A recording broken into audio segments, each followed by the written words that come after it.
Hello friends. तो last 2 बार में हमने मकावा और सुजुकी कसामी एल्गोरिथम देखी थी। मकावा एक नॉन टोकन बेस्ड एल्गोरिथम थी, जबकि सुजुकी कसामी एक टोकन बेस्ड एल्गोरिथम थी। और इस बार हम देखेंगे रेमंड्स एल्गोरिथम, जो कि सुजुकी कसामी की तरह ही एक टोकन बेस्ड एल्गोरिथम है। तो यहाँ पर क्या होगा, एक ट्री स्ट्रक्चर टाइप होता है जहाँ पर कि सभी नोड्स जो हैं वो साइड्स को रिप्रेजेंट करेंगे, और बीच में जो एजेस हैं इसे हम होल्डर वेरिएबल भी कह सकते हैं। मतलब एक जैसे पेरेंट वेरिएबल होता है, उस तरह से एक होल्डर वेरिएबल, एक पॉइंटर वेरिएबल है। मतलब पॉइंटर है बेसिकली, एक जो एक साइड से दूसरी साइड पे की तरफ जाता है। ये उनके बीच में एक मेंटेन होगा, मतलब टुवर्ड्स द रूट एक जो पाथ है वो एक बना देगा होल्डर वेरिएबल्स के थ्रू। यानी हमेशा होल्डर वेरिएबल्स का जो डायरेक्शन है वो टुवर्ड्स द रूट रहेगा, ऐसे पाथ पे आपको ले जाएगा। तो हम देखते हैं रिक्वेस्ट क्यू।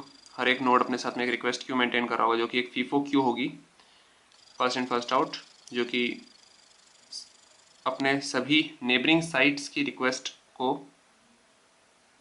मतलब रख रही होगी, जिनने इसको रिक्वेस्ट किया था बट उनको अभी तक टोकन नहीं मिला है।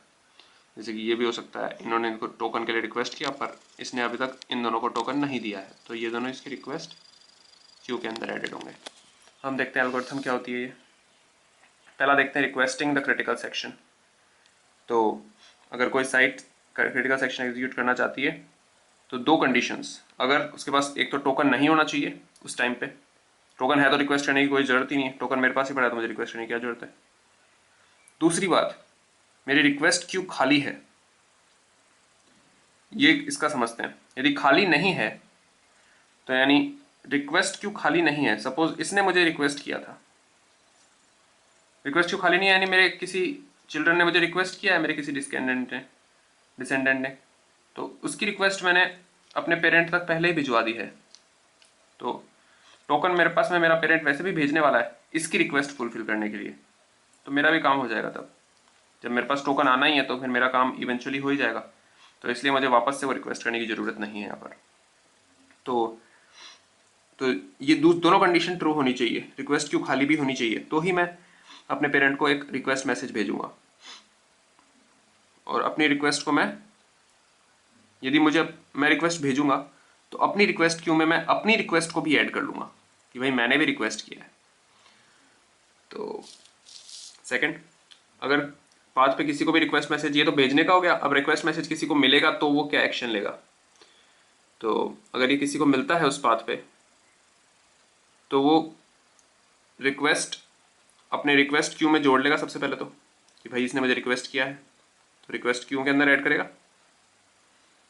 और अगर उसने लास्ट बार टोकन मिलने से अब तक कोई भी रिक्वेस्ट पेरेंट को नहीं भेजा है तो ही वह रिक्वेस्ट पेरेंट को भेजेगा टोकन के लिए।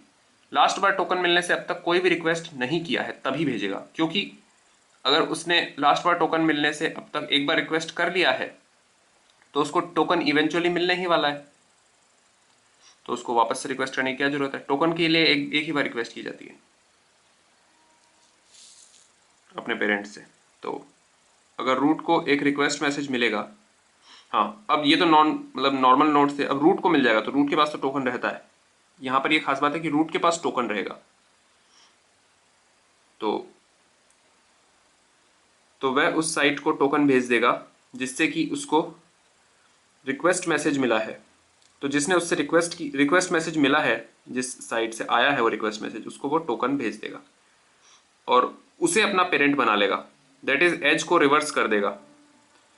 ओके, तो उसे अपना पेरेंट इसलिए बनाएगा क्योंकि अब उसके पास टोकन है, तो वो रूट हो जाएगा, रूट बदल जाएगा, दैट इज एज को रिवर्स कर देगा। एक खास बात, एजेस हमेशा, हाँ एजेस हमेशा सेम वर्टिसेस के बीच में रहती है, यानी वर्टिसेस वही रहेंगे बट उनकी एजेस की, और एजेस भी वही रहेंगी बेसिकली, पर उनकी दिशाएं बदलती रहेंगी बेसिकली। और इस तरह से उनकी दिशाएं बदलती है कि हर नोड से यदि मैं एजेस को फॉलो करता रहूंगा तो मैं इवेंचुअली रूट पे पहुंच जाऊंगा। सब रूट की तरफ डायरेक्टेड होती है सभी एजेस, जैसे कि यहाँ पर आप देख सकते हैं ये भी रूट की तरफ ले जाएगा, ये भी रूट की तरफ, ये भी सब रूट की तरफ ले जा रहा है। ये रूट है, यहाँ पर इसके पास टोकन है। अब हम देखते हैं अगली चीज। हाँ, जब किसी भी साइट को टोकन मिल जाएगा तो वो साइट क्या करेगा, वो सिंपली क्यू की टॉप एंट्री को डिलीट कर देगा, फिर बाद में उसको टोकन भेज देगा, दूसरा काम। और तीसरा काम, उसको अपना पेरेंट बना लेगा। ये बहुत जरूरी है क्योंकि अब वो रूट हो जाएगा, ठीक है। क्योंकि मैंने उसको टोकन भेज दिया तो वो रूट बन गया, तो उसको मैं अपना पेरेंट बना लूंगा, यानी एज का डायरेक्शन रिवर्स कर दूंगा। और अब भी मेरी रिक्वेस्ट क्यू खाली है,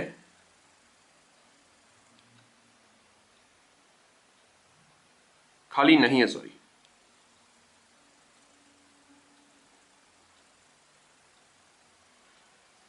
ये बहुत बड़ी गलती थी। खाली नहीं है तो मैं अपने पेरेंट को रिक्वेस्ट भेजूंगा, क्योंकि खाली है तो रिक्वेस्ट करने की कोई ज़रूरत नहीं है, क्योंकि मेरे पास कोई रिक्वेस्ट नहीं है।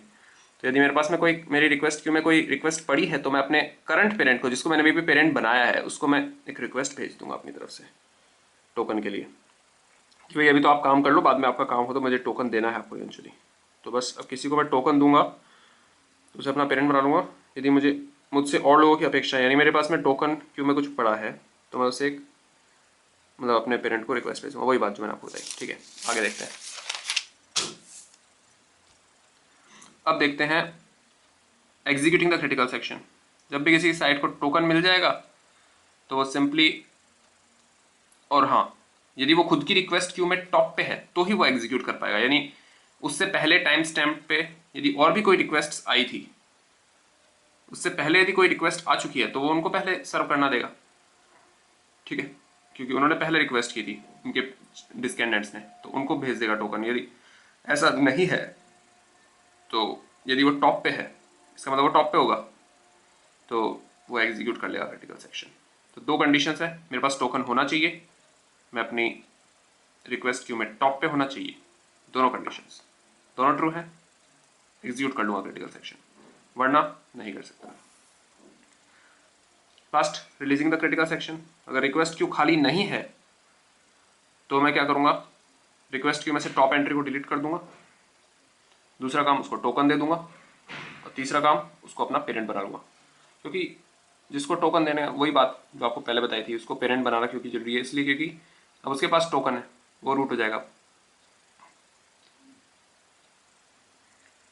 और रिक्वेस्ट क्यू अब भी खाली नहीं है तो वही पेरेंट साइड को एक रिक्वेस्ट मैसेज भेज दूंगा, क्योंकि अभी तो तू रूट बन जा, पर बाद में मुझे जब भी देखो इवेंचुअली मुझे टोकन देना होगा, तो इसलिए मैं उसको रिक्वेस्ट भी कर लूँगा अपने पेरेंट को।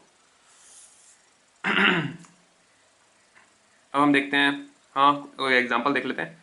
तो यहाँ से एक टोकन रिक्वेस्ट मैसेज गया है, तो सबसे पहले टोकन इवेंचुअली पहले यहाँ इस साइट ने सपोज रिक्वेस्ट किया है, दिस वन, इसके थ्रू होते हुए रूट पे गया, रूट ने इसको टोकन दिया, इसने इसको दिया, मतलब कि, और direction of the edge change कर दिया। पहले ये इसकी तरफ डायरेक्टेड था, अब ये रूट है, ये इसकी तरफ डायरेक्टेड है, ठीक है, this is the root of the tree. और लास्ट में इसने फिर इसको दे दिया, यानी इसने इसको दे दिया, टोकन यहाँ पर पहुंच गया इसके पास में जिसको ज़रूरत थी, और ये अब रूट ऑफ द ट्री बन चुका है, दिस इज द रूट। तो बेसिकली ये एल्गोरिथम थी। थैंक्स।